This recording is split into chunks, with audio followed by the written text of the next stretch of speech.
Bonne année 2024 à tous. Je suis très heureux de vous retrouver encore ce soir dans le compte de cette émission Absi Sport, un numéro qui sera consacré à la Coupe d'Afrique des Nations CAN Côte d'Ivoire 2023, bien qu'il se jouera en 2024 cette année déjà, au mois le 13 janvier. Mais c'est une CAN qui était prévue en 2023 compte tenu de quelques pandémies de coronavirus. Vous le savez, les années ont été repoussées par rapport à cela. Voilà, c'est sur ces plateaux que nous allons analyser, débriefer sur ces plateaux spéciaux CAN, que nous allons débriefer chaque groupe. Nous allons relever le favori, les équipes qui sortent déjà du lot et puis quelques maillons faibles aussi. Dans cette 34e édition de la Coupe d'Afrique des Nations, la RDC prendra part. La RDC qui est déjà dans ses groupes F, on va débriefer cela sur ces plateaux, avec un beau plateau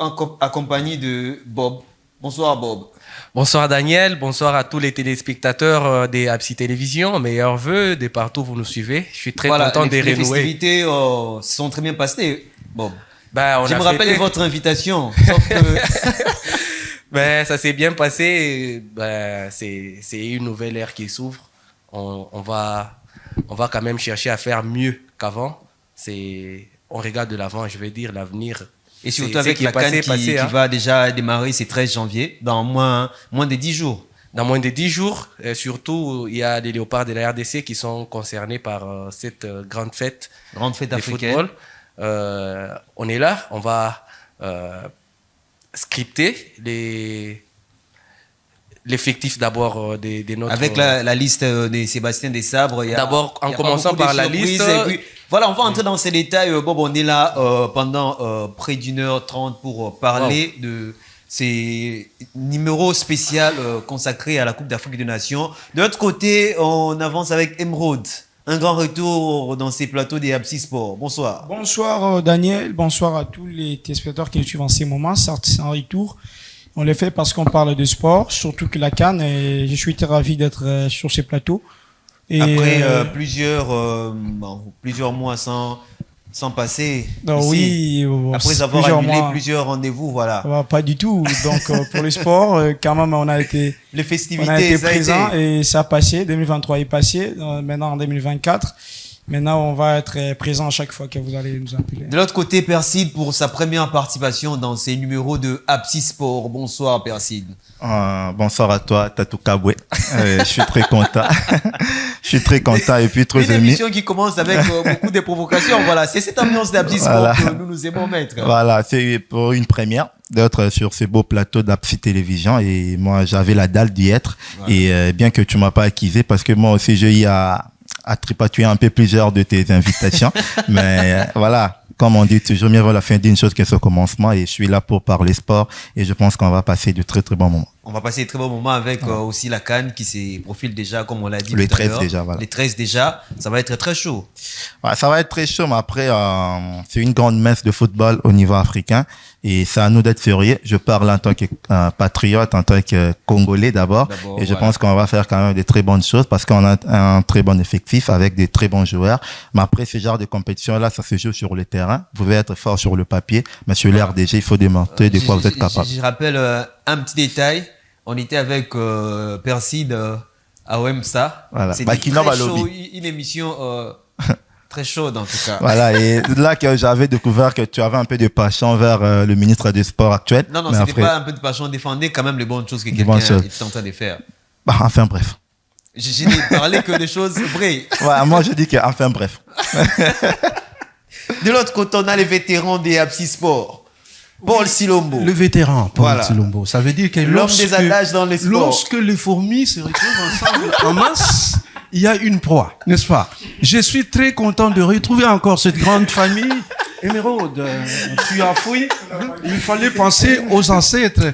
Je remercie tout le monde et bonsoir et bonjour. Ça dépend du temps chez vous, chers amis du sport. Voilà. L'homme des adages dans les sports, vous avez déjà commencé avec vos adages. Les adages sont faits pour les Africains. Voilà. Pourquoi pas aussi pour le monde entier. Merci beaucoup. Voilà. C'est avec cette ambiance, Paul Silombo, que nous allons démarrer ces nouveaux numéros de Absi Sport, comme je l'ai dit tout à l'heure, spécial CAN Côte d'Ivoire 2023. 34e édition de la Coupe d'Afrique des Nations. Paul Silombo, avant de nous plonger là, on va un peu faire un rétro de ce qui était 2023 concernant la nation congolaise, le football, soit le sport en général, le sport congolais. On a eu plusieurs compétitions. Il y a eu, je peux citer rapidement, Pelmed, il y a Fachi Cup, il y a Fadam qui a été reporté, qui a été sacrifié, comme certains analystes ont dit, à cause des Fachi Cup. Il y a eu la francophonie. Il y a la francophonie, il y a eu la dernière fenêtre des Léopards Basket.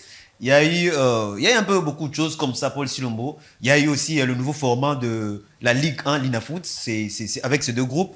C'est vrai qu'on est revenu dans l'ancien format même. C'est les Connors qui a porté, les ministres des Sports et Loisirs, François Kaboulou, qui avait pris les relais pour finir les mandats avec le président Félix-Antoine Tshisekedi. Il y a eu un peu plein de choses qui sont passées. Il y a eu aussi cette histoire de Martin Bakole, de $100 000. Voilà. Ça revient encore, Bakole vient encore pour vouloir, selon les termes de Johnny, arnaquer encore l'État congolais. C'est toujours Johnny, hein? Oui, c'est toujours Johnny. D'ailleurs, voilà pour les mots. Qu'est-ce qu'on peut retenir, en tout cas, de 2023, cette année civile dans le sport congolais? Excellent, Daniel. Je pense que vous avez déjà fait tout un résumé, n'est-ce pas? Je crois que l'année a été émaillée, c'est-à-dire que trop d'événements sportifs qui nous ont accablés, parfois dans le bien, parfois dans le mal. Voilà. Parce qu'il y a toujours le haut et le bas. Mais de toutes les façons, l'année est partie comme un oiseau. Ça veut dire qu'il ne reviendra plus. Nous pouvons déjà penser à ce qui nous attend maintenant. Habituez-vous, vous êtes déjà habitué avec ces adages des policiers. Voilà, les années sont passées comme l'année passée comme un oiseau. Oui. Il ne reviendra plus. Non, c'est comme le temps, n'est-ce pas? Le temps n'a jamais été allié à un humain. Donc, lorsque il est parti, et c'est pour toujours. Il faut attendre autre chose. Raison pour laquelle Voilà, qu'est-ce que vous gardez en esprit de 2023 parmi toutes ces compétitions? D'ailleurs, il y a le dernier feuilleton de Léopard U20 qui ont été délogés de l'hôtel à cause d'une prime. Ils ont été un peu abandonnés aussi. Qu'est-ce que vous retenez dans tout ça? D'ailleurs, on a fait une émission pratiquement avec eux. Ils étaient au téléphone, voilà. Oui, heureusement, j'ai tout retenu. N'est-ce pas? Du bon côté? Oui, et du mauvais côté. Ouais. Voilà. Ça veut dire que tout se passait comme ça se passait. Pas du tout c'est appréciable, n'est-ce pas? Oui. Pas du tout appréciable, mais au moins, n'est-ce pas? Voilà. Le sport a eu lieu. A eu lieu, voilà. Merci. Bob, on épingle quelques événements de 2023. Il y a Fachi Cup. On a parlé de la première édition. Il y a eu aussi la compétition internationale de basket 3x3. Qui s'est déroulé ici à Kinshasa, même si c'était à l'insu presque du grand public. Parce que voilà, c'est même dans ces détails-là qu'on doit épingler. Comment est-ce que quand il y a Fachi Cup, tout le monde est intéressé, mais lorsqu'il y a autre compétition, entre guillemets, cela passe inaperçu? Ben, ça tient à beaucoup de choses. Déjà, du fait que certaines compétitions, ça part d'abord des organisateurs. Les organisateurs doivent informer les médias, et quand les médias sont informés, nous, notre travail, c'est d'aller prendre l'information et de la mettre sur la place publique. Voilà. Si seulement on n'est pas informé, comment... Donc, vous condamnez certains organisateurs? Oui, certains organisateurs... Ou soit ils ont peur peut-être de dire que les médias, vont demander un peu beaucoup de cachet. Non, pas du tout. Moi, j'étais là, je n'avais rien demandé, j'étais là pour prendre l'information. C'est ça mon travail. Voilà. C'est l'intérêt du public qui prime. Alors, donc, cette année, ils doivent corriger ces côtés organisationnels. Ils doivent voir ça. Informer aux médias, et nous serons là pour... Il faut toujours nous informer. On va venir prendre l'information, la diffuser. C'est ça notre travail, avant tout. En tout cas... voilà, les journalistes est à la recherche de l'information. Oui, c'est ça, quand les organisateurs nous ferment la porte comme ça, ils organisent des... Qu'est-ce qu'on retient alors de la francophonie? La francophonie, c'est illustré, je crois, en lutte. Oui, en lutte, en judo aussi. En judo aussi, oui, c'était peu, mais la lutte avait pris une grande partie des médailles. En tout cas, c'est une très belle expérience déjà. Pour la RDC, du fait que cette grande fête soit quand même, soit produit ici à Kinshasa. Alors on est là, on est encore jeune. C'est comme ceux qui ont vécu Mohamed Ali Foreman. Ils ont quand même des histoires à nous raconter. Nous, à notre époque, on a vu quand même le jeu de la francophonie, oui. C'est déroulé ici à Kinshasa, et on nous a légué un héritage. Il y a des infrastructures sportives qui sont restées. Actuellement, si vous pouvez voir, il y a même les championnats de l'EPFKIN qui se jouent sur un gazon synthétique, dans un stade, à l'Unikin et au stade Tata Raphaël. Tout ça, c'est grâce. Je vois déjà Percy essayer de bouger. Voilà, on part du côté gauche avec Emeraude. Voilà, qu'est-ce qu'on retient de Fatih Cup, la première édition?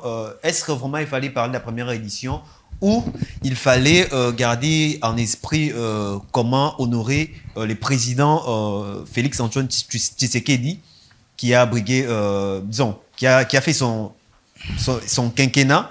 Pour l'honorer, on organise une compétition en sa faveur. Bon, je pense que les tournois d'abord, en termes de compétition, Fatih Cup, c'était un tournoi de préparation pour nos léopards qui étaient en phase des Jeux de la francophonie.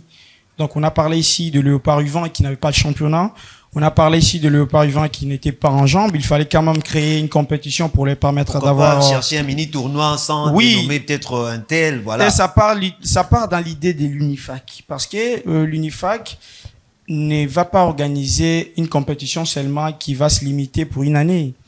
Non seulement que ça doit se limiter dans là, on aura et qu'il y a une vision. Une deuxième édition. Peut-être si pas en 2024, en 2025, c'est toujours une deuxième édition. Si peut-être pas en 2025, pourquoi pas en 2026, peut-être pas au Congo. Parce que dans cette zone de l'UNIFAC, il y a tellement de nations qui sont à lieu avec notamment cette fédération. Bien sûr, on peut y parler comme ça. Donc voilà, l'idée de créer cette compétition, c'était d'abord une compétition relais pour aller aux Jeux de la francophonie. Et puis dans l'idée que vous avez que Fatih Cup a été honoré pour cette compétition, ce tournoi, moi je dirais qu'il ne passe pas du tout en premier lieu parce qu'il n'était pas du tout honoré à 100% et qu'il fallait d'abord honorer les amoureux du football, les amoureux du sport bien sûr. Les noms Fatih Cup n'est pas venu à rien. Et c'est venu lorsque les ministres intérimaires actuels, François-Claude Kamoulo-Moana, a pris les relais de ces ministères des sports et loisirs. Donc, oui. C'est venu lorsque on a changé le ministre. Oui, parce que certains analystes ont dit que c'est une flatterie venant de Claude François Kamoulo-Moana. Je ne dirais pas qu'une flatterie parce que oui, certes, dans la mesure où on se dit que c'était pas une compétition déjà organisée sur un projet d'un ministre passé, mais quand même c'était une compétition basée sur des places. Lorsque je dis des places, je parle des organisateurs, bien sûr une mission tripartite déjà depuis l'Égypte entre les ministères des Sports, bien sûr, l'UNIFAC, l'organe technique, et puis la nation qui va organiser cette compétition. Et puis on retient que cette compétition a été une compétition relais, c'est une compétition lumière, c'est une compétition qui a mis en valeur les jeunes qui sont ici en République démocratique du Congo, notamment le U20. Le U20, grâce à Fatih Cup, on a vu qu'il y a Lombo, mais par exemple, Ephraim Lobo, qui est un très bon joueur, un très bon attaquant. On a vu des joueurs qui ne jouaient pas presque dans leur club, tant que des joueurs de seconde zone qui ont fait, haute figuration. Donc voilà, sur le plan technique, ça a apporté. Et puis sur le plan organisationnel, on est parti sur une nation qui va organiser non seulement un tournoi comme Fatih Cup, qui va organiser peut-être les CHAN dans les prochains jours, parce qu'on a réuni plus de 6 nations ici en République démocratique du Congo. Ça aurait dû être 8, mais quand même... J'allais vous poser cette question, Emeraude, pour vous dire que lors de la francophonie, on a vu certaines nations désister dans le football. Dans le football, voilà. Et quand vous dites qu'on veut encore projeter d'autres choses, vous ne trouvez pas qu'on risque de tomber dans les mêmes pièges? Non, pas du tout, parce qu'on a vu qu'il fallait partir sur des horaires. Aujourd'hui, on a compris les horaires. On a organisé une compétition pour la première fois. On a retenu quelque chose et puis on a appris. On a appris là où il fallait quand même être sérieux. On a appris là où il fallait quand même organiser les choses. On a appris là où il fallait quand même se donner. C'est par rapport à cet aspect-là qu'on va répartir. Et du coup, lorsqu'on répart sur de nouvelles bases, ça prouve à suffisance qu'on peut organiser. Voilà, déjà, vous sentez que le décor est planté. Il y a vraiment, comme une balle de tennis, on lance à gauche, on lance à droite. Voilà, merci. Il y a beaucoup de choses qui sont passées durant cette année. Il y a aussi ces feuilletons qu'on a parlé des U20 qui ont été délaissés. Mais je sens que vous voulez un peu revenir sur Fatigue. Je vais un peu rebondir sur ce que Emerald. Voilà, je pose aussi ma question comme ça, vous allez. Voilà, par rapport à ces nouveaux formats que le Conor a donné à la Linafoot. Comment est-ce que vous analysez cela? Je sais que vous allez rebondir dans les propos d'Emerald. Je vais rapidement répondre à votre question. C'est aussi très intéressante. Après, vous avez dit que c'est un nouveau format, mais vous avez aussi essayé de rappeler que c'est déjà un format qui était déjà. Oui. On a repris avec ça. Mais moi, je pense que le problème de la Ligue 1, la Linafoot, n'est pas vraiment lié au format. C'est un problème qui est lié à la logistique. C'est aussi lié aux moyens. Parce que nous avons un seul sponsor. Voilà. Je sais plus si les sponsors est toujours. Et les sponsors en question, la cagnotte qu'ils donnaient aux vainqueurs, c'était insignifiant. C'était un montant très insignifiant comparé à ce qu'ils donnaient là où ils sponsorisent encore le championnat en Afrique du Sud, pour être précis. Et moi, je pense que le niveau où notre football se joue actuellement ici, lorsque vous n'avez pas vraiment de moyens, parce que les clubs eux-mêmes sont incapables d'assumer le déplacement de clubs, en fait. Parce que, est-ce que ce sont les clubs ou bien c'est, après, on est dans un pays continent. Vous savez, on a 26 provinces. Si on devait prendre un club par province, on aurait eu un championnat de 26 clubs, ce qui est quasiment impossible. Et là, nous avons un championnat, je crois, à 12 ou à 14 clubs, quelque chose comme ça. À 16, à 16 clubs. Voilà. Non, l'ancien format, en fait. Lorsqu'ils étaient, voilà. Je pense qu'ils étaient au nombre de, voilà. 20 clubs. Ça a varié. Voilà, ça a varié, en fait. Année par année. Voilà. Et là, c'est un vrai problème. Et on a eu même un problème, là, il n'y avait pas eu de montée, il n'y avait pas eu de descente, et puis on a ramené voilà. Quelque chose comme ça, bon. L'actuel ministre, lorsqu'il a été nommé, son objectif était que le championnat puisse arriver à la fin. Parce que les championnats n'arrivent. C'est ce qu'on est en train de voir. Oui, mais je dis, non, la saison qui vient de se terminer. La Linafoot n'était pas arrivée à la fin. Il a trouvé une saison en cours. Mais oui, moi je dis, l'objectif c'était ça. Au lieu de mettre le moyen pour que le championnat arrive à la fin, lui, il a préféré nous ramener un tournoi dénommé Fatigue Cup. Maintenant, moi je parle en termes. Dans les tournois Fatigue Cup. Non, j'ai fait juste une parallélisme parce que je dis le championnat devait au moins arriver à la fin. Mais nous avons eu un championnat qui n'est pas arrivé à la fin, mais au lieu de place, il a su organiser un tournoi Fatigue Cup. Parce que, voilà. Bien que c'est un tournoi zonal qui dépendait aussi de l'INIFAC et tout, mais on a organisé ça ici. Et le moyen que ces pays-là ont bénéficié, c'est venu de notre gouvernement. Les moyens qui devraient peut-être être mis pour faire en sorte que la Linafoot puisse arriver à la fin. Pour répondre rapidement à ta question, je dis que la Linafoot aujourd'hui, c'est pas vraiment un problème de format. C'est plutôt un problème de moyens. Notre gouvernement, via le ministère des Sports, doit trouver des mécanismes pour permettre à ces championnats-là de se jouer en bonne et due forme. Parce qu'aujourd'hui, nous avons aussi un problème qui est lié aux moyens de transport. C'est le TP Mazembe qui a un avion. Nos clubs n'ont pas des avions. C'est difficile pour nos clubs de se déplacer. Aujourd'hui, le pays n'a qu'un seul avion. Voilà, par rapport les billets posent problème, le place aussi. Il y a un ministre qui est sorti qui a dit que les budgets de la francophonie étaient plus que même ce qu'on avait prévu.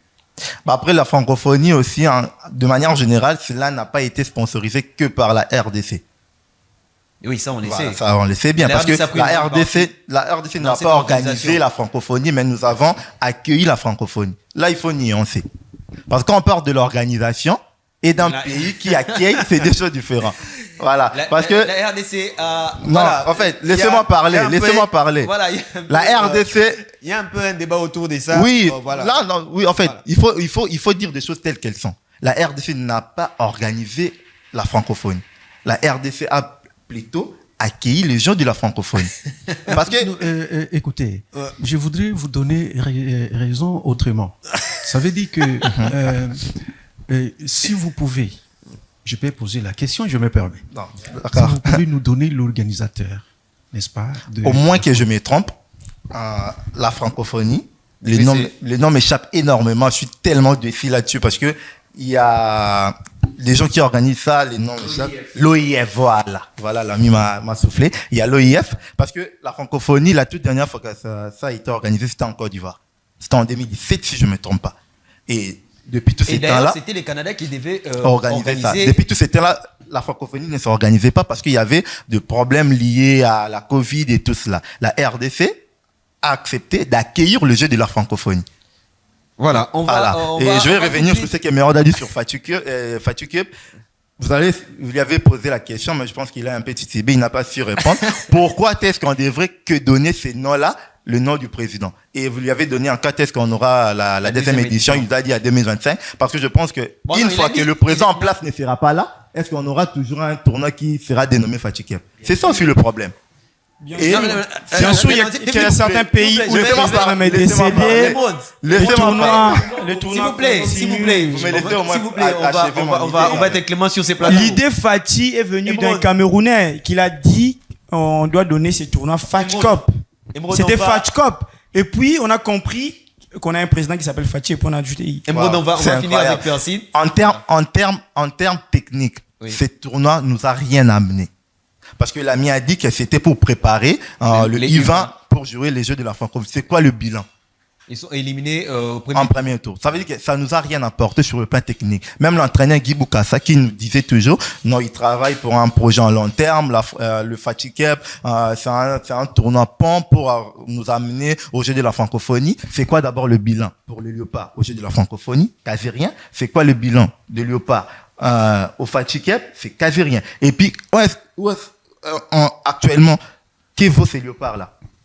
Il y a eu de matchs ici de FIFA pour les matchs amicaux et tout. Ils ont joué où? Non, mais sur l'idée de Fatih Cup, sur l'idée de Fatih Cup, on parle des faits. Et tant que journaliste, on parle des faits. S'il vous plaît. Les faits, c'est quoi? Oui. Jouer le tournoi Fatih Cup pour parler les Jeux de francophonie. Après, qu'est-ce qu'on a fait? On a préparé les Jeux de la francophonie, ça n'a pas produit les résultats lors du tournoi. Voilà. Mais on se dit que c'était quand même pour se préparer. Mais non, on fait pas des trucs du genre cosmétiques pour avoir l'air cool. On est là pour des résultats. C'est quoi le résultat, mon frère? Vous dépensez l'argent de la République. S'il vous plaît. S'il vous plaît. Ici, on parle. S'il vous plaît, 30 secondes, Persine, comme ça, on va. S'il vous plaît. Il faut être un peu sérieux. Il faut être un peu sérieux. Le football d'âge, ici, en République démocratique du Congo, ça pose réellement problème. Pourquoi ne pas partir sur des championnats, organiser les championnats sur le plan d'âge? Voilà. Au lieu de organiser un tournoi qui va revenir un peu chaque année pour un objectif bâclé. C'est quoi les rendements sur le plan footballistique? Voilà, vous comprenez qu'on est vraiment dans ces plateaux spéciaux Coupe d'Afrique des Nations Cannes 2023. Mais on a fait un peu un tour des tables concernant l'année 2023 sur les plans sportifs en RDC. Voilà, on va dans ce que les autres ont dit. Il y a ces tournois interscolaires, je crois dire ça, où la RDC avait organisé ces tournois, comment on appelle, observatoire, quelque chose comme ça. On a gagné. Mais la deuxième édition devait se jouer, je crois, en Afrique du Sud. La RDC n'est pas partie. Faute de passeport, des choses pareilles. Et quand on voit encore la circonstance des léopards, des baskets, abandonnés comme ça lors de la dernière fenêtre qualificative pour la Coupe du Monde, mais abandonnés. Lorsqu'on voit nos dames U20 abandonnées comme ça, donc on se pose la question réellement si le sport, le football, c'est vrai que c'est un sport roi, mais ça prend vraiment beaucoup assez de moyens pour en RDC, disons. Voilà. Paul Silombo, on va démarrer avec la CAN Côte d'Ivoire 2023, 34e édition, Bob, dans le groupe A. Un groupe assez relevé avec la Côte d'Ivoire, la Guinée-Bissau, Guinée équatoriale, et puis le Nigeria, Bob Bondo. Voilà, comprenez, on est habitué avec Paul Silombo. Oui, comprenez. Tout à fait. Voilà, Bob, déjà, c'est Bob. Dans ce groupe A, avec ces 4 nations, vos premières impressions déjà par rapport à ces groupes A? Déjà, c'est un groupe un peu compliqué, du fait qu'il y a le Nigeria, déjà, qui a des très grandes stars dans son équipe, qui a même le ballon d'or africain. Victor Osimhen. Il y a la Côte d'Ivoire qui organise la CAN, qui prend les choses quand même au sérieux par rapport aux autres nations. Permettez-moi de les dire comme ça. Parce que, en tant qu'Africain, la Coupe d'Afrique se joue en Afrique, mais on voit quand même les nations africaines aller se préparer dans les pays de Golfe. La Côte d'Ivoire elle-même, elle prépare sa CAN à la maison. Vous êtes congolais, voilà. On avance avec les analyses. Je suis congolais, voilà. Je pèse mes mots. Ouais. Et je sais très bien que mon pays aussi fait partie de toutes ces nations-là. Il y a des raisons qui sont liées à ça, peut-être parce qu'il faut, pendant cette préparation-là, rencontrer des adversaires. Les adversaires qui ont choisi ces terres-là pour leur préparation, alors ça n'a pas laissé des choix à notre équipe. Il fallait pas aller se préparer. Il fallait aller se... Pour nous, nous sommes allés là-bas parce qu'il y a les gens, les équipes qu'on doit matcher en amical qui sont déjà sur place. Mais le choix déjà pour tous les Africains, j'ai parlé des Africains, j'ai pas parlé de la RDC seulement. Le choix déjà d'aller se préparer hors continent, alors que non, les championnats, la CAN se joue en Afrique, en Côte d'Ivoire précisément. Donc, vous pouvez même aller dans les pays voisins, vous préparer pour vous acclimater. Bon, voilà, on parle d'abord du groupe A, Paul Silombo, A, avec la Côte d'Ivoire. Bob. Comment les noms de Paul Silombo me reviennent à tout moment. Il faudrait que je puisse ajouter Paul à mon identité, ça va. Daniel, je voudrais un peu bondir sur quelque chose tout en présentant les excuses de vous avoir arraché la parole à la manière de la dictature. Donc, je voudrais dire ceci. Vous savez, lorsque le voisin s'est préparé, n'est-ce pas? Oui. On peut l'apprécier et on peut aller aussi apprendre. Donc, là, je voudrais atteindre mon ami Bob, que tu appelles Paul Silombo. Ça veut dire que ici, chez nous, la préparation, oui. Mais les équipes capables de pouvoir relever le niveau de notre équipe ne sont vraiment pas là. Donc, vous voyez un peu les équipes, trempe de Brésil, Allemagne, tout ça. Nous allons vers eux parce qu'ils ont un football supérieur. Ça, sont des termes clairs. Vous voyez, ici en Afrique, c'est comme a dit notre ami, il y a des choses qu'on peut organiser, on peut suicider, tout ça, mais pour juste avoir un rendement négatif. Et ce n'est pas à encourager. On revient encore dans l'histoire des Fatih Cup. Non, ça veut dire que voilà. C'est juste pour voilà, on va argumenter pourquoi nos équipes ne veulent pas se préparer chez elles. C'est pour dire que c'est parce que chez l'autre ou ailleurs, il y a mieux. Il y a un niveau supérieur qui surtout en Asie. Oui, aussi. Dans cette même ordre d'idée. Vous allez là-dessus, mais je vous donne aussi la question. D'accord. On voit avec la Côte d'Ivoire qui organise cette compétition. La plupart des fois, les pays organisateurs ont toujours eu un malheur dans cette compétition. Voilà, vous rebondissez sur... oui, mais ce que M. Paul a dit, je suis totalement d'accord avec lui, parce qu'aujourd'hui, hormis la Côte d'Ivoire, un peu le Maroc, ou bien le pays peut-être maghrébin là, qui ont quand même des infrastructures adéquates, mais le reste du pays là, c'est quand même adéquat. Vous voulez qu'une équipe comme la... Non, oui, j'ai quand même cité de manière aléatoire comme ça ces genres de pays-là, mais vous prenez un pays comme le Congo-Brazza, s'il doit jouer la Coupe d'Afrique, la RDC, mais on va se préparer au centre de courant en pauvre. Non, nous n'avons pas des infrastructures. Mais s'il vous plaît, quel genre d'infrastructures dont vous parlez? Mais à chaque fois la RDC doit se préparer. On se prépare à domicile. On se prépare. S'il vous plaît, mais s'il vous plaît. Non, pas de préparation. La préparation, ce n'est pas nécessairement. S'il vous plaît, pour se préparer, il y a des moyens qu'il faut pour se préparer. On ne prépare pas une canne comme on prépare un chat. On ne prépare pas un chat comme on prépare, j'en sais. Voilà. Ça se voit, ça peut se voir clairement dans les faits. Il y a même pas, parler chinois ou quoi que ce soit.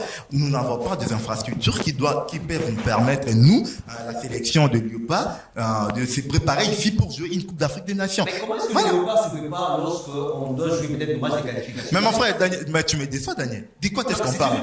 On parle d'une compétition, bien d'un match. S'il vous plaît, je n'analyse pas, je te pose des questions. Ah oui, d'accord. Oui, vous avez tout. Moi, je suis quand même éclairé quand j'entends l'ami me dire qu'on ne se prépare pour jouer des matchs. Vous faites un rassemblement le mercredi pour jouer le samedi et vous faites une préparation pour une compétition comme la CAN. Vous voulez qu'on le fasse ici au centre courant en pauvre. Mais on parce que même le Léopard. Non, je voulais juste renchérir sur ce que M. Paul a dit parce que je trouvais que c'était important. Parce que très souvent, lorsqu'on organise une compétition, c'est très difficile de la gagner. Il y a quelques nations qui ont gagné, comme la Tunisie en 2004. Aussi un quiz ici à la fin de l'émission, donc vous allez si ces pays qui ont gagné. Après, je pense que la plupart des pays qui ont organisé, ils avaient quand même des effectifs pour gagner la compétition. La Côte d'Ivoire, même le Cameroun aussi. Voilà, ils n'ont pas fait gagner. Ils viennent de perdre aussi leur attaquant de Brighton qui est blessé à la cheville.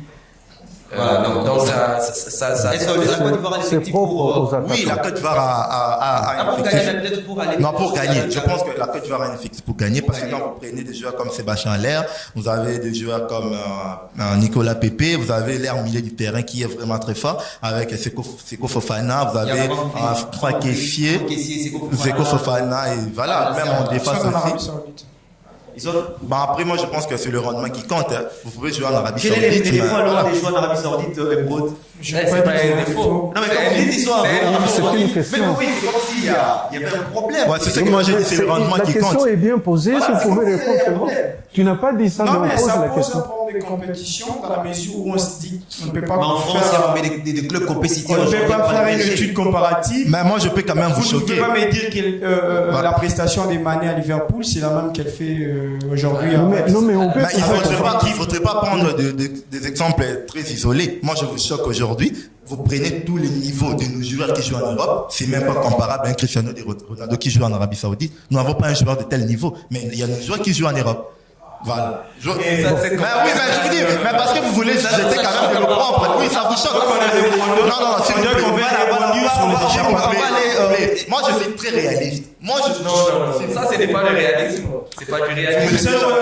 Voilà, Cristiano Ronaldo va jouer la CAN. Émeraude, Daniel, on est en train de vous me laissez quand même achever parce qu'ils ont... Voilà, 30 secondes et puis on ira. Ronaldo va jouer la CAN, c'est la question qu'on S'il vous plaît, 30 secondes.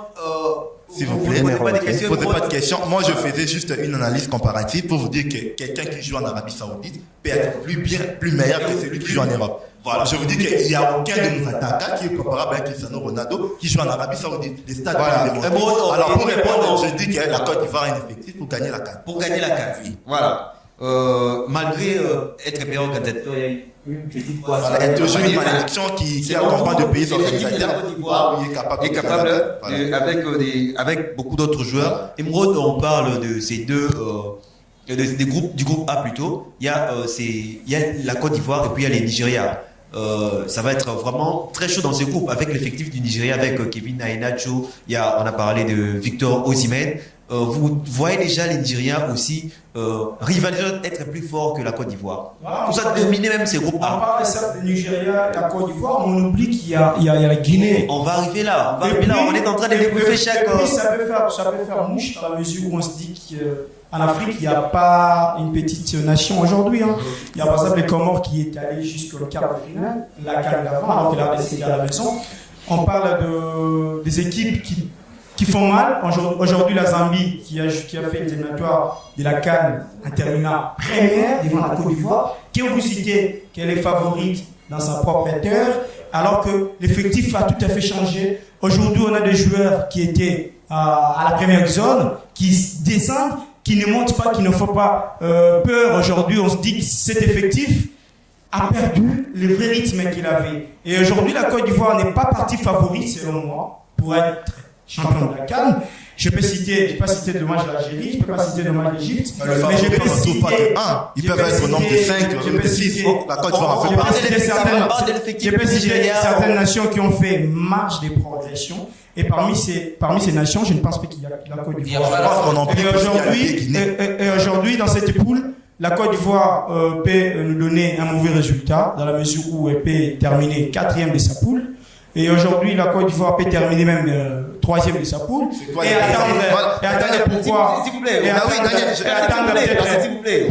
attendre peut-être une qualification. Oui, après. Donc voilà, moi je pense que dans ces groupes A, au-delà du Nigeria, au-delà de la Côte d'Ivoire que vous citez à favori, dans cette poule, il y a la Guinée-Bissau que je respecte énormément, avec un sélectionneur Kabadiaora que je respecte beaucoup, avec un tacticien aujourd'hui consultant sur Canal+ qui va le rejoindre, qui était là. Donc voilà, dans cette équipe, je pense que il y a les atouts importants, les atouts majeurs pour aller tuer des grandes nations, et je pense que dans cette poule, la Côte d'Ivoire n'est pas très favorite. Voilà, Paul Silombo, les amis ont dit, Perside a dit la Côte d'Ivoire favorite, Emeraude a dit la Côte d'Ivoire n'est pas favorite. On a parlé du Nigeria. Certains ont dit que la Guinée, les deux Guinées peuvent créer la sensation. Est-ce que vous partagez cet avis? Parce qu'il y a aussi des troubles faits dans ces groupes A, quand même. Il faut il y a des troubles faits, Daniel. Moi, je pense que même si vous êtes éléphant, un jour vous allez tomber aussi. Donc, ça veut dire que ce n'est pas... Oui. Donc, qu'est-ce que je voudrais dire? Comme journaliste sportif, je parle de nous. Nous avons déjà l'expérience. Chaque compétition, il y a toujours des révélations. Il y a toujours des surprises. Vous vous rendez compte, pendant un petit moment de préparatif ou de préparation, la Zambie sera face au Maroc. Ça, c'est quelque chose qui surprend, n'est-ce pas? Ils vont encore se rencontrer, n'est-ce pas, pendant la compétition. Mais pendant les matchs amicaux, la Zambie va pouvoir affronter le Sénégal aussi a y affronté les Cameroun. Voilà. Donc, ça veut dire que ce n'est pas parce que, par exemple, le Maroc vient de la Coupe du Monde qu'on doit directement déclarer. Voilà, non, c'est tout de suite laisser les autres. Non. Il y a la Guinée qui est en train de venir, la Zambie, la Tanzanie, ainsi de suite. Voilà, là, il y a des équipes là, ouais, et par qui rapport peuvent facilement. Par rapport à ces groupes A où il y a la Côte d'Ivoire, de Guinée, et pour parler de la Côte d'Ivoire, personnellement, je ne vois pas la Côte d'Ivoire prendre la Coupe d'Afrique. Je ne vois pas, parce que quand même, je suis en train de voir, des groupes. avec la politique de comparaison, n'est-ce pas? Je suis en train de voir l'équipe de Yaya Touré, n'est-ce pas? Vous voyez un peu. Ce n'est pas déjà, la Côte d'Ivoire. C'est cette légende, voilà. Aujourd'hui, je ne suis pas en train de voir ça. Si M. Paul doit se baser là-dessus, moi je dirais que la Côte d'Ivoire avait eu même une très bonne équipe. En 2006, ils n'ont pas su gagner. Mais ils ont eu à gagner après que le Didier Drogba, et il l'a fait. Alors, le fait c'est transcendant. C'est pas parce qu'il y a eu des Yaya Touré que le top là est fait. S'il faut épouser ton idée. Compétition, j'ai pas de Mais la Côte d'Ivoire n'a pas eu de compétition. Respectez un peu le plateau, s'il vous plaît. S'il faut que je puisse épouser ton idée, n'est-ce pas? La Côte d'Ivoire était une très bonne équipe, mais n'a pas remporté, n'est-ce pas? Une bonne équipe. Et alors, cette équipe qui n'est pas bonne, peut-elle remporter? S'il faut que je puisse épouser ton idée. Moi, je pense qu'on va... merci de... Non, c'est bon, on va aller déjà dans ces groupes B. On a parlé une dernière question des 15 secondes à chacun. Dans ce groupe A, déjà qui sort du lot, il y a la Côte d'Ivoire, la Guinée-Bissau, la Guinée équatoriale et puis les Nigeria. Les deux qualifiés déjà selon vos pronostics, soit qui sortent déjà du lot. Moi, je vois le Nigeria et le Guinée-Bissau. Merci. Je fais avancer.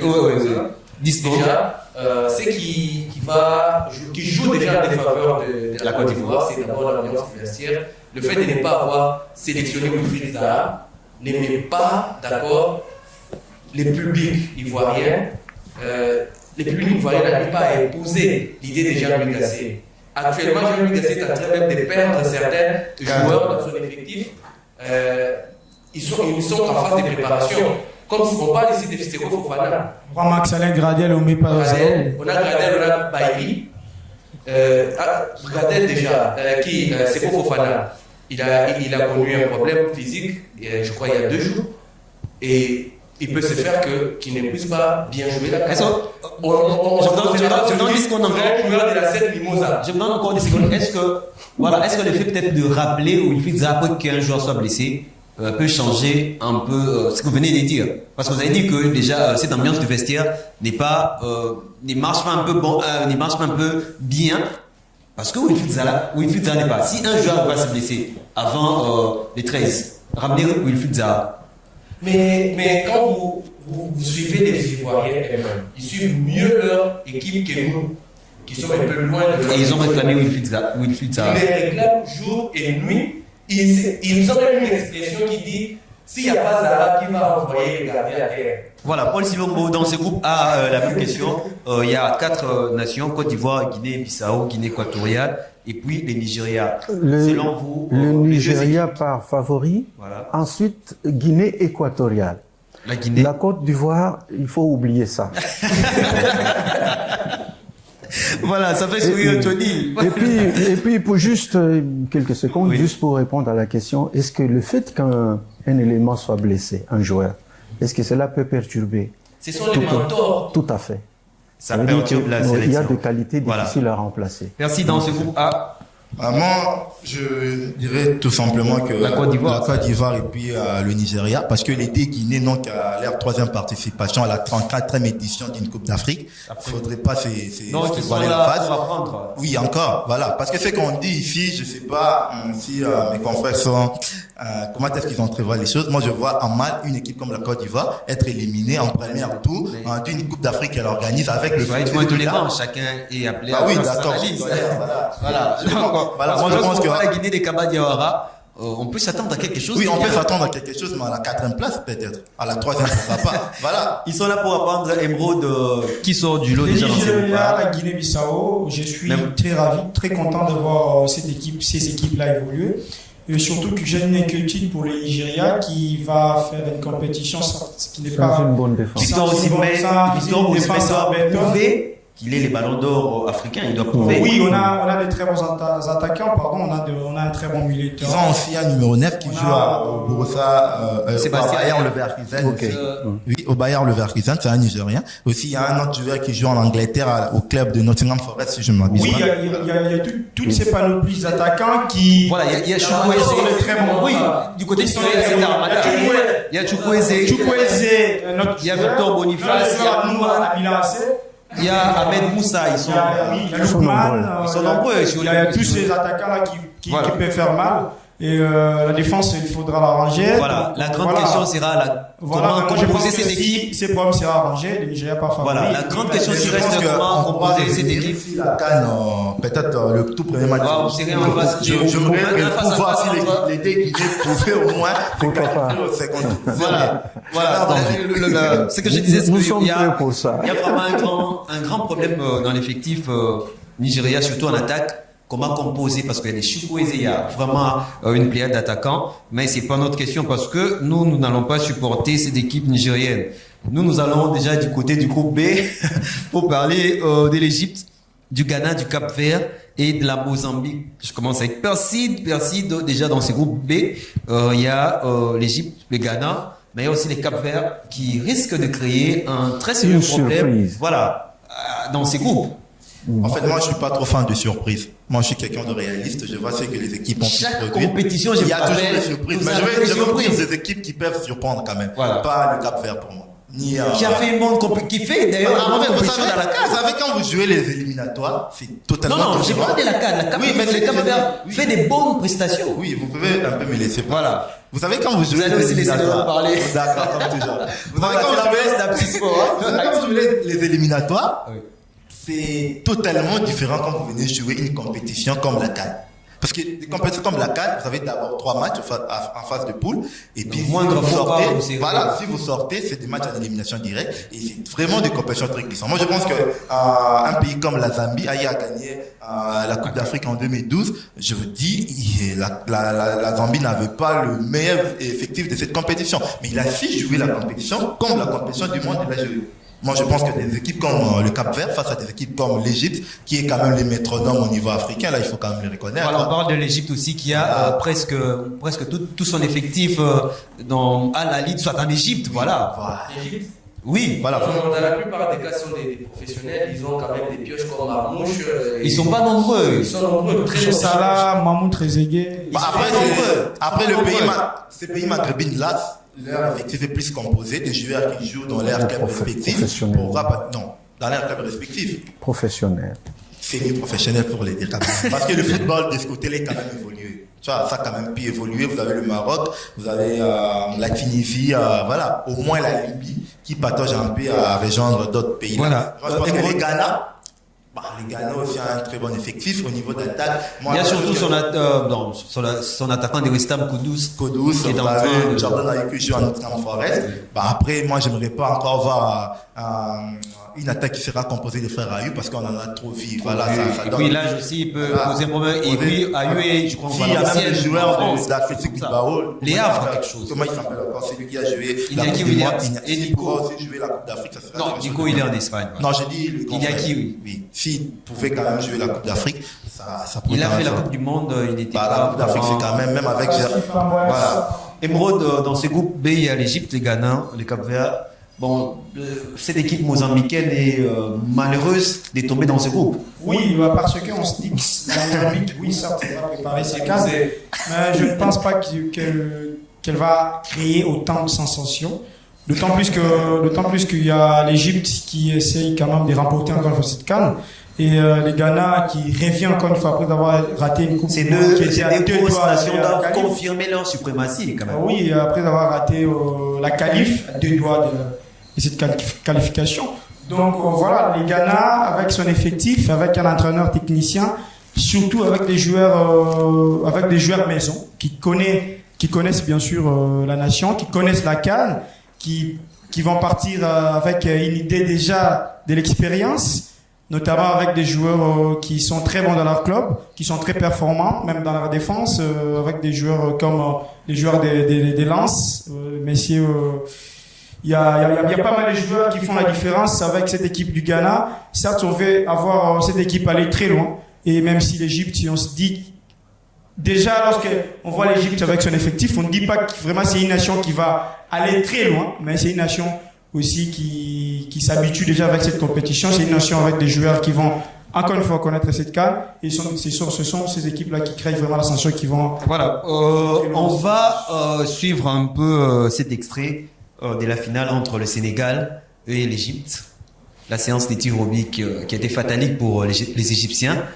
On va revivre cela en images, puis on va revenir sur ces plateaux pour débriefer encore cette phase des groupes de la CAN. Voilà.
All the best. Thank you.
Voilà, des retours après ces très belles images proposées par Neville Paul Silombo, les Égyptiens malheureux de la dernière CAN. On a vu, mais on retient un nom dans cette équipe égyptienne, c'est le gardien égyptien Gabaski, qui nous a fait des merveilles. Des démonstrations. Voilà, on écrivait les noms de tireurs de penalty là où ils devaient tirer, voilà. Donc en fait, moi je crois que l'Égypte est une très bonne équipe, comme aussi les amis du Maghreb, n'est-ce pas? Oui, tous ces gens-là voilà. ont un football un tout petit peu différent des autres. Donc je ne minimise pas l'Égypte. je ne peux pas non plus minimiser notre équipe du Cap-Vert parce que il faut faire attention, aux hommes minces. Quand ils tapent, ça fait mal.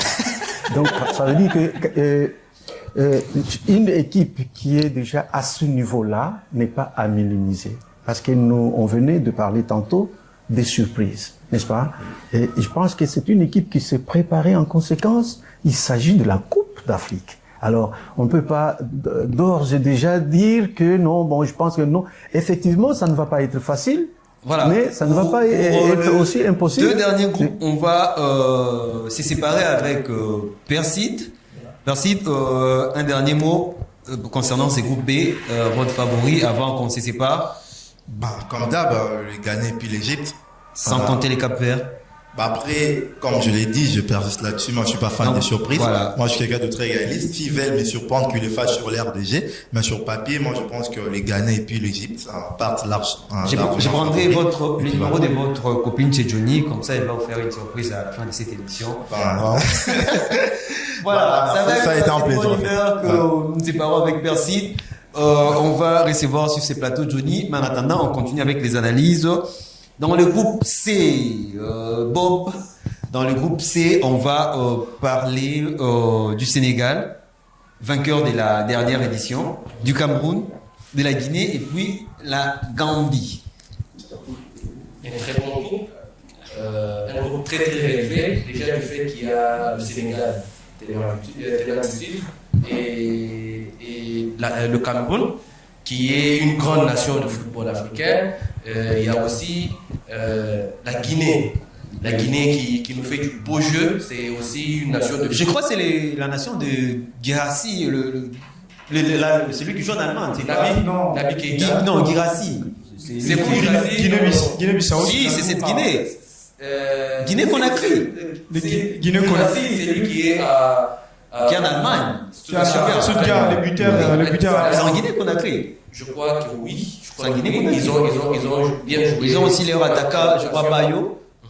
C'est une très belle équipe qui produit du jeu par rapport aux autres qui sont là, qui sont déjà des grands habitués de la compétition. Est-ce qu'on doit rester dans cette question? Les malheurs, c'est de tomber dans un groupe assez relevé où il y a les Sénégal et puis les Cameroun. C'est peut-être aussi les bonheurs parce que quand on est motivé face au Colosse, on peut aller puiser de l'énergie, faire plus que ce qu'on avait prévu, et ça peut nous aider dans des phases terminales quand on arrive déjà à se qualifier. On a déjà joué les grandes équipes en phase des poules.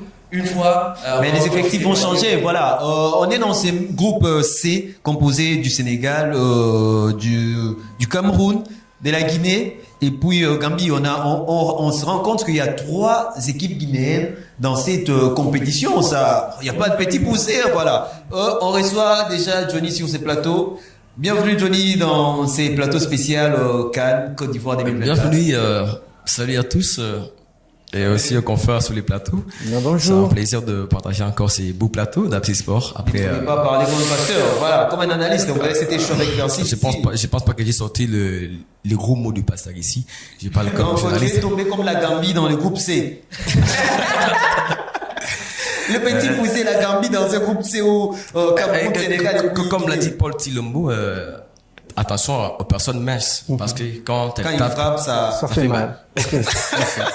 En tout cas, c'est un plaisir de passer ces plateaux avec Bob, Emeraude et Paul Tilombo. Dans ces groupes C, Sénégal, Cameroun, Guinée et puis Gambie. Un groupe relevé où déjà Sénégal et le Cameroun sortent du lot. Bon, avant tout, je pense que chaque nation se prépare pour gagner la CAN. Quand on vient à la CAN, on va être vainqueur de la CAN. Et je pense que il y a une erreur que nous commettons des fois parce que nous voulons parler de gros pays nations, par rapport à leur nom. Vous voyez, nous sommes. Mais si vous regardez l'effectif du Sénégal, il y a des joueurs. En fait, moi, je pense que le Sénégal a fait son beau temps. Je ne vois pas ce pays faire mieux à cette CAN. Est-ce qu'ils auront la poisse d'être vainqueurs de l'édition précédente? Parce qu'on a vu ça. Généralement, le vainqueur atteint difficilement encore la finale, soit même le. C'est comme le cas de l'Algérie. Il y a l'Algérie qui il y a eu l'Algérie aussi qui a remporté la CAN mais qui n'a pas fait grand chose aux éditions suivantes. Moi, je pense que le Sénégal n'est pas, selon moi, comme chacun son avis sur le plateau. Je pense qu'ils ne sont pas bien partis pour gagner la CAN. Et je vois peut-être ils vont sortir dans la première phase, la phase des groupes, ils peuvent sortir. Mais parce que aussi les quarts des finales, ça risque d'être vraiment des très grandes affiches. Bon, on est toujours dans ces groupes C parce qu'avec Emeraude et Paul Silom, on parlera directement du groupe D. Oui, je disais, le groupe C déjà, il est difficile de se qualifier dans ce groupe parce que quand vous regardez les armadas offensives qu'il y a dans chaque équipe, non, il n'y a pas de favori. Ça reste à surveiller vraiment. Il n'y a pas de favori. Vous êtes le Sénégal, nous aussi, on est là, on est la Guinée, on a Guirassy, on a Naby Keïta. Voilà. Il y a plein de joueurs qui jouent dans les grands clubs. Guinée-Bissau, il faut pas faire la comparaison. Non, il est là. Je vois, il y a Guirassy, il y a Ahmed Bayo, il y a Morgan Guilavogui, José Kandé, Naby Keïta. C'est la Guinée. C'est la Guinée-Conakry dont on parle ici. Ils sont là, il y a Alex Moriba qui joue à Leipzig, donc ils ont aussi des armadas, des arguments offensifs qui vont parler quand même lors de cette phase. Donc, par rapport à cela, on est sûr d'avoir beaucoup de débuts dans cette CAN parce qu'il y a vraiment. Moi, je m'attends à beaucoup de débuts et ça ne sera pas un chiffre fermé comme on. Non, c'est pas bouclé d'avance. C'est pas bouclé d'avance lorsque vous regardez. Le Cameroun, certes, c'est une grande nation du football, mais on a vu leur cérémonie des séparations avec les Lions indomptables. Mais il y a un problème dans le Cameroun, il y a un problème dans l'effectif du Cameroun. Il y a Choupo-Moting qui n'est pas là, mais il y a les retours de Onana. On sait tout ce qui s'est passé durant la Coupe du Monde entre Onana et son coach. Onana avait quitté la sélection avant les derniers matchs, je crois, vous vous rappelez. Et aussi, il y a ces problèmes qui se posent avec Onana, c'est qu'il viendra qu'à la veille du match. Donc, il est d'abord en Angleterre pour jouer un match. Il a même demandé. S'il laisse United, déjà, il y a un problème. Pratiquement. Il n'est pas très bon à United. Pratiquement. United est vraiment. C'est ça le mal aussi avec les coachs du Cameroun, parce que je pense qu'il y a quand même Ondoa qui est là, qui a fait aussi mieux. Donc, il y a vraiment une vraie concurrence entre Onana et Ondoa. Pratiquement, je pense que, selon moi, Ondoa devrait jouer la CAN que Onana. Parce qu'il n'a pas donné son aval pour jouer la CAN d'abord. Vous voyez? Moi, je pense que on devait faire confiance à Ondoa, à Onana, qui a demandé de venir à la veille du match. Donc, voilà, et puis si on réfléchit aussi, Onana laissé United, il risque de perdre sa première place. Bon, mais il faut se demander, qu'est-ce qu'il fait là, de mieux, depuis qu'il est là. Il n'est pas que de match, vous voyez. Il ne perd que des matchs. Ouais, il ne perd pas. United et Larry, cette question toujours, Johnny, dans ces groupes, c'est le Sénégal, Cameroun, Guinée, Gambie. On n'a pas parlé de la Gambie. Qui est comme la Gambie qui est tombée dans un groupe de la mort. Voilà. Qui vont déjà sortir tête haute dans ces groupes. Bon, en fait, comme tu parles de la Gambie, je pense que dans cette CAN, il y a des petites nations, entre guillemets, qui vont beaucoup surprendre, mais je ne vois pas dans ces groupes la Gambie surprendre. Des petites qui vont surprendre, finalement. Écoutez, j'ai parlé des nations, mais je n'ai pas parlé de la Gambie qui va surprendre aussi, même si elle va se prendre pas qui va sortir du lot dans je vois le Sénégal et les Cameroun sortir. Une petite course à 3 qui va se jouer entre le Sénégal, le Cameroun et la Guinée. Voilà. C'est une course à 4. Ils sont au nombre de 4. Non, quand j'ai dit ça, déjà, je dégage le petit poussé du. Non. Voilà, comprenez que Paul Silom est là pour vous taquiner. La Gambie n'est pas petite. Non, il faut pas le petit poussé du groupe par rapport. Non, jusque-là. Par rapport à ta hiérarchie. Oui, ça c'est moi. Évidemment. Mais si vous voulez, quand vous mettez les classements FIFA, vous regardez la Zambie, vous regardez la Guinée, vous regardez le Sénégal et le Cameroun. Il n'y a pas de dégagez votre petit poussé directement. Oui, mais sur le terrain, ça peut être le contraire. Qui était incarné. Mais cela ne se justifie qu'après le match sur le terrain. S'il vous plaît, on est en train d'aller petit à petit vers la fin de cette émission. On vous promet qu'on reviendra encore pour débriefer les deux groupes restants. Le groupe F où la RDC est logée. Donc, ça sera des émissions spéciales consacrées à la CAN. Voilà, on va parler rapidement de ce groupe D avec Paul Silomo et Emeraude, l'Algérie. Le Burkina Faso, la Mauritanie, l'Angola, là aussi ça promet du lourd, Emeraude, parce que la Mauritanie est en train petit à petit de mettre sa place dans cette scène africaine. Oui, après avoir changé le président de la fédération, après avoir compris qu'il fallait partir sur des nouvelles bases, après avoir compris qu'il fallait d'abord battre la RDC pour aller pour avoir voilà, dans un groupe où il y avait les Gabon, la RDC. Oui, voilà. Quand même, ils ont réussi à nous faire mal, un partout, alors qu'on cherchait la qualification. Et certes, c'est une nation qui monte en puissance, même si voilà, on a été un peu déçus lors des éliminatoires de la CAN. De la Coupe du Monde, on les a battus 2-0, mais c'est pas une nation à minimiser dans la mesure où, bon, ça peut être déjà une grande nation devant l'Angola, ça peut être aussi une grande nation devant l'Algérie qui avait perdu la CAN d'avant. Donc voilà. Donc dans cette poule, je pense que dans chacune des équipes aura un sort après les derniers matchs, parce que tout va se jouer déjà lors de la dernière rencontre. Je ne pense pas qu'il y aura une nation qui va faire 6 après des matchs. Et je même ne pense pas l'Algérie. Oui, même pas l'Algérie, même pas l'Angola. Même pas les Burkina Faso. Même pas les Burkina Faso. Oui, je vais citer un nom d'un joueur que j'aime beaucoup, Tapsoba. Je vais répéter. Oui, je vais le répéter. Dans cette poule, il n'y aura pas une nation qui va faire 6 et puis tout va se jouer lors des voilà, Paul Silombo, vous êtes vous donnez un peu du crédit au football maghrébien. C'est quand même assez professionnel par rapport à d'autres nations africaines. Vous voyez déjà l'Algérie sortir de ces groupes. C'est possible, c'est aussi impossible. Ça veut dire que les deux réponses vous avez une expression que Yves a l'habitude d'aimer, c'est n'est pas raison d'avoir oui, vous avez raison d'avoir tort. Donc, je voudrais dire ceci. L'Algérie, le Burkina Faso, l'Angola, ce sont des équipes habituées à ce genre de compétition. Oui. Mais c'est qu'il faut là, il faut vite effacer ou gommer le sursaut d'orgueil. Vous savez, ce n'est pas parce que... prudent. Attention. Ce n'est pas parce que vous avez l'habitude d'aller chercher des miels en brousse que cette fois-ci, les abeilles vont vous pardonner. Donc, attendez-vous à des piqûres parce que tout le monde est allé là-bas pour chercher la qualification, n'est-ce pas? Donc, l'Algérie, l'Angola, comme a dit Monsieur Emeraude, c'est un groupe vraiment difficile, mais pas impossible. Voilà, c'est un groupe difficile, pas impossible. Voilà, on est presque à la fin de ce numéro spécial consacré à la CAN. Déjà, parmi ces 4 groupes, parmi ces 4 groupes qu'on a débriefés, ça promet déjà une très bonne fête, déjà, c'est 13 janvier. Une grande fête africaine, n'est-ce pas? Les nations vont se retrouver dans ce fair play-là. Moi, je pense que ça va être vraiment intéressant. C'est tout le continent qui sera en ébullition, n'est-ce pas? Nous serons en direct. Je pense que l'Absi Sport également va nous faire vivre cette ambiance. Déjà dans les bains de 2024, on a oublié de signaler à nos téléspectateurs que Absi va prendre le relais de toutes les rencontres de cette 34e édition de la Coupe d'Afrique des Nations Côte d'Ivoire 2023, Paul Silo. Oui, 2023, bien entendu. Même si ça se joue en 2024, c'est à cause de Covid, n'est-ce pas? Voilà. Et nous allons être là pour vous servir. Bob, merci d'être passé sur ces plateaux. C'est moi qui vous remercie et j'ai dit merci à tous les téléspectateurs qui ont toujours témoigné leur fidélité à Absi Sport et qui nous ont suivis pendant cette période d'échange. Voilà, Emeraude. Merci à toutes les personnes qui ont suivi. Et bonne chance aux Léopards qui vont on reviendra jouer à San Pedro. Et on a quelques informations concernant certaines choses.